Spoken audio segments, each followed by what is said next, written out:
Welcome to the Fiercely Visible CEO podcast. I'm your host, Steph Wharton.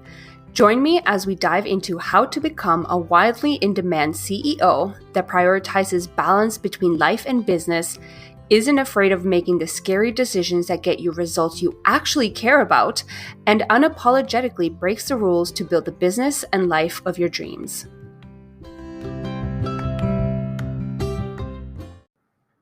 I am so freaking excited. This has been a highly requested and anticipated episode for me to put together for you all. And it is all about how I've managed to structure my business in order to have a 20-hour work week. Now, it's not always 20 hours. Sometimes it is, let's say, 3 times 4 is 12-hour work week. And sometimes it is much longer. Sometimes I work like 30 hours, 35 hours, but the average is typically 20 hours. So what I'm going to be sharing with you today is peeling back the curtains and breaking down what I've done to work on average 3 to 5 hour days every week, and what I've done in terms of making that decision to start working 4 days a week instead of 5. And disclaimer, this is not something that you need to do. Like, I know there's a lot of conversations / like narratives around like the 4-day work week and long weekends and living a life where you're traveling and working from the beach and like laptop lifestyle and all that stuff. And all those instances and those versions and realities of what it can look like to run your own business as an entrepreneur are freaking incredible. They really are. But if they're not your dream life and they're not your goal, then I really want you to remember that and not feel this pressure that you have to have your life look a certain way in order to look successful and in order to grow your business further and in order to have people feel inspired by you. Because there are people out there that are ridiculously successful and they work 9 to 5 in their business. Some even work weekends because they're so freaking passionate, and that's just the way that they want to structure their life. And that is okay. That's amazing, actually, because they're happy, their needs are met. I can't speak. Their needs are met, and they're not looking to fix anything. But my version of what makes me really happy is to have a lot of freedom, is to have a lot of balance. Those are actually some of my core values inside of my business. And that is why a 20-hour work week feels so freaking good for me. So obviously, I haven't always worked 3 or 5 hours a day. Like, that has not always been my reality. For the longest time, I was working a traditional number of hours, those like 8-hour work days. And it was serving me because I was trying to scale my business. And in some instances, I would have evenings off and I would have weekends off as well. And to me, in that stage of life and business, that actually felt like freedom. I was like, this is freaking incredible. Look what I've been able to achieve. But it wasn't as constant as I wanted it to be. I still was giving up my evenings and weekends whenever I was feeling overwhelmed, whenever I was feeling like I was behind, whenever I would enter a season where I would be launching and promoting my offers on a continuous basis. All those different scenarios would make it so that I'd be working anywhere between 8 hours minimum to 10 to 12 hours a day. And it was so freaking draining. It was still worth it because I was putting in all that time and energy and work towards reaching all these milestones and super exciting goals of filling out my programs and booking out my business, et cetera, et cetera. But at the end of the day, the only thing that I could guarantee by putting in all those hours was that I would reach burnout and that I would be exhausted and that I would spiral so out of control that I'd be so deep in my feels that I wouldn't be able to show up in the way that I actually wanted to show up. And that is something that I wanted to walk away from. I wanted to have that balance in my business. I wanted to be able to live my life versus just work day in and day out, regardless of how passionate I am about my business and how obsessed I am with serving my clients and allowing them to really step into their role as a leader, to feel a deeper connection with how they run their business and not have to copy what everybody else is doing and not follow all these strict, quote unquote, like rules. Regardless of how much my work and my business lights me up, I still want to be able to have something outside of that. I want to have hobbies. I want to have a life full of adventure and fun and other things other than just making money, serving, and helping people. So for me, that was that balance. It's the balance between success, impact, money, serving, and then living my life for me and building something that I'm really proud of at home once I've put my phone aside and turned off my laptop. So in order to do that, I'll be perfectly honest, I wasn't able to just fix it all on my own.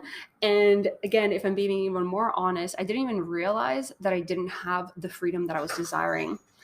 You can probably hear my cat in the background. Sorry about that. He's freaking out. I thought because I was having some evenings and weekends that were free and they were just for me, I genuinely felt that I had that balance and that freedom that I was desiring. But what I didn't realize is that when I first went full time in my business, right before that, my mentality was, why are we all working 5 days a week in the corporate world? This is so freaking miserable to have no evenings, because by the time you commute and come home and have dinner and prepare for whatever you need to prepare, it's basically bedtime. So you'll probably just watch some Netflix and that's the end of the day. You would only have weekends, and weekends would be typically dedicated to running errands and cleaning the house and doing all these things that you quote unquote have to do in order to whatever maintain like a healthy and a healthy space, whether it's cleanliness, having food in the house, whatever you want to describe it as, right? So the amount of time that I had to actually live my life was insignificant. It was almost non-existent. And all I was doing was living for every 6 months for that vacation to either go to an all-inclusive, go explore Europe, go on some sort of adventure. So to live your life to only look forward to that 1 week or 2 weeks that you had off, in my opinion, based on how I wanted to live my life, that was so freaking miserable. And that was the worst way to live your life. So I was like, I need to change this. And it actually took me exploring a lot of this and having all these conversations to some extent with my coach to put things into perspective and realize that I actually was putting so much on my plate that I still wasn't experiencing the amount of balance that I wanted to. So that's the first step that I really had to take in order to get closer to that 20-hour work week. I had to look at my workload, at my to-do list, at everything that I was putting on my plate and be really honest with myself and figure out, do I actually need to do all these things? And it's funny because I find that as entrepreneurs, but also as just people, we can be so hypocritical sometimes. We know the right answer. We know how to reach our goals. And especially as entrepreneurs and as coaches and mentors, we know how to help others attain that freedom or land that next client or become more visible, whatever it is that you're helping your community with, right? But to do it for yourself, sometimes we become so disconnected and we're so emotionally invested in our own business that we don't see things as black and white as we see other people's stories and realities, right? So to have that experience and that conversation with my coach to then realize that I was actually doing a lot of things that I didn't need to be doing. And here I am telling my clients, hey, make sure that you're focusing on money-making activities. Make sure that you're only focusing on 1 or 2 platforms if you're just starting out your business so you don't spread yourself too thin. But here I was taking on too much because to some extent, I believe that I was the exception. I believe that I had to hustle and work my ass off in order to reach that next level, whatever that looked like for me at the time.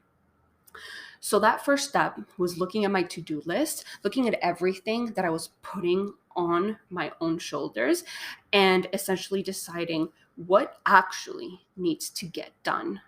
Like, what can I get rid of and most likely experience no difference? Nothing's going to blow up.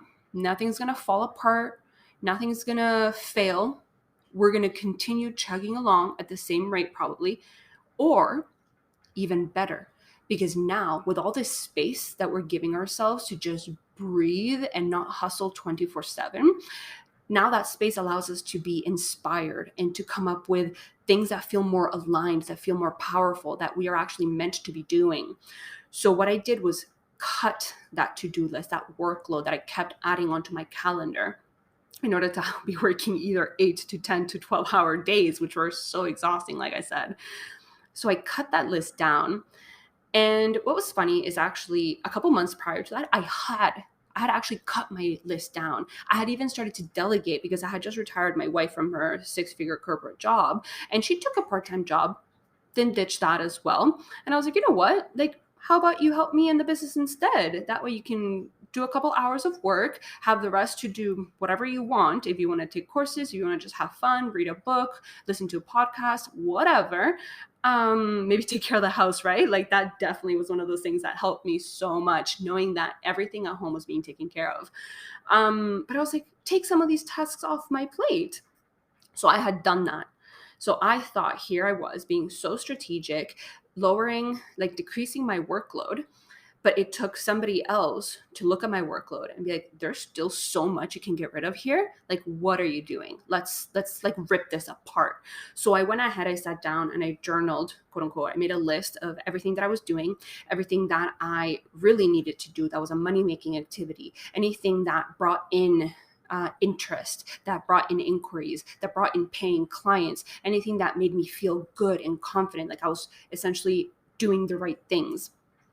And everything else, I either completely ditched it, as in no one is going to be doing this inside of my business at all because it's not needed in this stage of business. Maybe somebody who is just starting out needs to do it. Maybe somebody who's ahead of me needs to do it. But in our stage where we're at right now, nobody needs to be doing this task. We are literally just wasting time. I got rid of so much. And then everything else I put into buckets. I put into, this is the CEO bucket, the innovator bucket, essentially a task that I need to handle myself. And then there was the other list, such as setting up email sequences, or what else did I delegate at the time? Pinterest. To be honest, we probably could have gotten rid of Pinterest at the time, but I am really glad that we got on it. But essentially, I made a list of everything that I didn't need to do. And I onboarded my wife on a more official basis and allowed her to take care of all that stuff so that it wouldn't be on my plate. So that being able to completely rip apart my to-do list was what allowed me to go from 8 to 12 hour work days to now 3 to 5 hour days. And it made one hell of a difference. Like I said, having that space to just think and breathe and allow ideas and thoughts to come through without having to force them, it actually made everything so much easier. Because whether it's creating content, it just comes more naturally. You're not trying to, okay, I've got 20 minutes, I have to come up with this thing, and if I don't come up with it, I'm not going to sell and I'm not going to succeed, et cetera, et cetera. You're telling yourself all these stories, which by the way are totally ridiculous. But instead of doing that, I was like, well, I've got 3 hours to just coast. Maybe I'm going to go for a walk. I'm going to listen to a podcast. And that space allowed the idea, whether it was a content piece or whether it was a way to sell and promote something, whether it was a new business idea, a new offer idea, whatever that might be, it came in naturally. It was inspired action that I was taking as opposed to forced action. And that inspired action is the one that started to see even greater results. And it allowed me to take action in a way that felt really freaking good. So that was the step one. Now, of course, if you don't have a team to support you, that's totally fine. Cutting your list and eliminating anything that's not going to make you money, is not going to move the needle forward today, that in itself is so freaking liberating. So now the second thing that I did when I made that decision to start working 4 days a week, that was actually quite recently. It was within the last month or so. And that was because I realized / remembered that back in the day, I thought that 3-day weekends would be the dream. I mean, let's be honest, whether it's 3 days, 4 days, maybe even 5-day weekends, that would be the dream too. But at the end of the day, I was like, that's something that I hold on to for so long in the corporate world. And as soon as I went full time, I went into hustle mode. I went into let's make this shit happen. So I let go of that dream life that I had, which was to work less days and have more freedom to spend that time and explore new hobbies, have more adventures, have more dates, and do all the things that I would consider fun outside of the business. So what I did in order to do that, first off, is just take the plunge and did it. Luckily for me, I was already in a position where I was working 3 to 5 hour days. So to eliminate a day, worst case scenario, I would now work, let's say, 5 to 8 hours a day for only 4 days a week. And I was like, I can do that, not a big deal. But best case scenario, I wanted to still maintain those 3 to 5 hour work days and only work 4 days a week. And that's where we get to the 12 to maybe 20-hour work week, which is the reality right now, the reality inside of my business, right? So what I did in order to make that possible is essentially I really stepped into what I had been playing around with within the last year, which is essentially structuring my business slash my weeks in a way that serves me. So what I was used to previously was doing things as I went along. So let's say I was preparing for a launch. And if we're looking at your business, for example, this could be a launch or it could just be a period in time, let's say a month or whatever, in which you're just marketing, promoting, you're just selling this one specific offer, right? That is the launch for you. Doesn't have to be open and closed cart, but it is a period of selling. So typically I would prepare, I would plan, okay, what do I want to launch? What's the timeline going to look like? And that was typically it. I knew that preparing and mapping out a lot of my content was smart, but just got so excited that I would dive right in and start promoting and start creating the presentations for, let's say, like a group program, and I would go through the motions. And it did work. I did attract a lot of perfect fits into these programs. But the part where it didn't work is that I would get so overwhelmed and get so in my feels if, let's say, I wasn't experiencing results as quickly as I had hoped, and people weren't just knocking at my door and being like, I want to join, like, sign me up, send the contract, here's payment, da da da da. As human beings, we do to some extent hold a lot of weight to that result. And we do have certain expectations to succeed and to make X amount of sales and land X amount of clients. But that was really doing me a disservice because I was focusing so much on that so freaking specific result that I wasn't focusing on everything else that I was able to achieve in the meantime. And because I was getting so in my feels, my content, when it came to showing up and selling, whether it was through email marketing, through feeds on my Instagram account or through stories, it was falling flat because I was putting so much pressure on it to be perfect and for every single piece to be the piece that would finally hit home and attract the right people to me. So all that pressure made it so that the content was just kind of dull. And it wasn't what I would have been able to create and put out had I allowed that space that I was talking about earlier to just allow me to feel inspired and to say what needed to be said and to essentially allow my passion and my energy to shine through my content as opposed to being so stiff because I was trying for it to be perfect and to be just right. So instead, what I've been doing is putting aside on average 2 weeks. That tends to be the amount of time that works really well for me. If you need just 1, 3, do whatever works for you.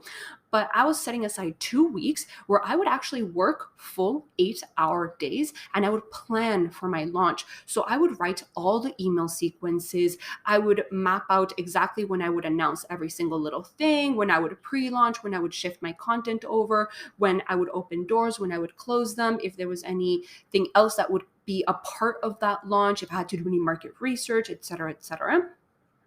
And I would have everything mapped out so that then after those 2 weeks, once I started to either tease what was coming through or I started just full on selling, whatever that might be, I no longer had to worry about the fact that I had to write an email or write a content piece or whatever else. So these whatever else, like these items that I no longer had to worry about, they're specific to me because those are the things that were draining me. So for you, I would look at your unique situation, be okay, what usually holds you back? What gets you to spiral? What gets you to second guess whether you can do this successfully or not? And take all those things that are usually hindering you and inject them into that 2-week planning period so that then you have that space. And that space allows you to only focus on showing up, on serving, both your clients, your community, your future clients, and essentially only focus on those money-making activities that are going to make that launch a success. So structuring/restructuring the way that I would plan out my weeks, that made all the difference, because those 2 weeks would be very busy. I would get everything done. And usually, yes, I would work probably around 8-hour days for 2 weeks, but then that would allow me to then take 2 months off, where I wouldn't have to create anything. I wouldn't have to plan anything. I could go on vacation, and through everything that I had mapped out, through my visibility and my exposure that I had mapped out prior to my launches, I would be able to thrive in the moment. I'd be able to go out for lunches, go out for dinners, hang out with friends. Like, I actually traveled back home to see family and to go to a wedding. And for those 2 months, only worked like an hour a day tops to show up on social media. If I had a client call, then sure, maybe I would work like 2 hours, call, and then that money making activity, which was showing up and selling. And it was so seamless. It didn't feel forced. It didn't feel hard. I was able to work bare minimum day in and day out and trust that I had already put in the work that would allow me to see the success that I was hoping for. And at a minimum, what I had achieved through all that was finally having that freedom and having that balance and that carefree kind of lifestyle, where I wasn't worrying and stressed out 24/7 about whether my business would succeed or fall apart all around me. Instead, I was living my life. And I was happy. And throughout that entire period, I was welcoming in new clients into multiple containers. I was making passive sales, affiliate sales. I was thriving, and I was even attracting all these other new visibility opportunities to speak on podcasts and speak inside of group programs and speak in summits. And that's an area that I'm sure we'll dive into later at some other point, but that's an area in which I thrive.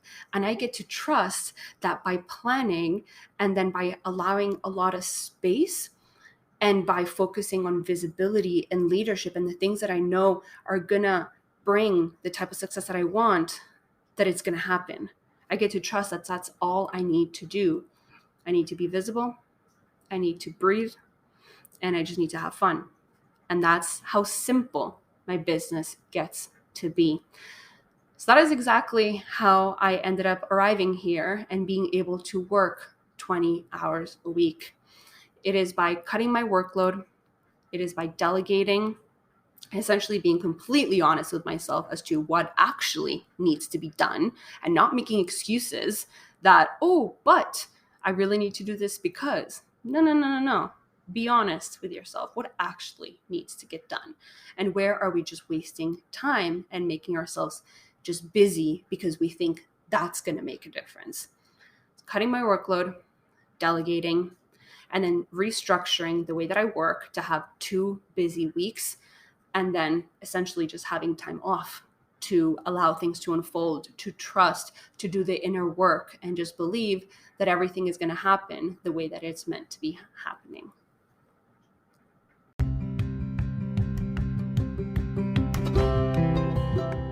That's it for this week's episode of the Fiercely Visible CEO podcast. Be sure to follow us on Instagram at @StephWharton_ for more valuable content. And if you enjoyed the show, don't forget to rate and review us wherever you get your podcasts.